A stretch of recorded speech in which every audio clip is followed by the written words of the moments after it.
ارتقا مسؤلیت د هیواد په صنعت راځئ جوړ کړو د ملک اقتصاد په صنعت راځئ جوړ کړو د ملک اقتصاد په صنعت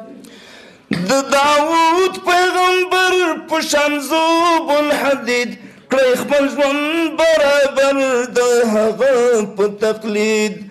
د داوود پیغمبر په شان ذوب الحدید کړئ خپل ژوند برابر د هغه په تقلید دی ناپوه چې څوک کړي انتقاد په صنعت دی ناپوه چې څوک کړي انتقاد په صنعت راځئ جوړ کړو د ملک اقتصاد په صنعت ارتقا مسؤلیت د هیواد په صنعت راځئ جوړ کړو د ملک اقتصاد په صنعت راځئ جوړ کړو د ملک اقتصاد په صنعت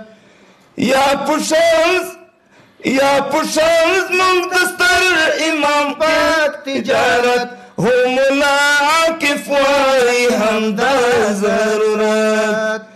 یا پوشنز مونږ د ستر امام پاک تجارت هو ملا عاکف وایي همدا ضرورت تجارت کړي پورا ازدیاد په صنعت تجارت کړي پورا ازدیاد په صنعت راځئ جوړ کړو د ملک اقتصاد په صنعت ارتقا مسؤلیت د هیواد په صنعت راځئ جوړ کړو د ملک اقتصاد په صنعت راځئ جوړ کړو د ملک اقتصاد په صنعت راځئ جوړ کړو د ملک اقتصاد په صنعت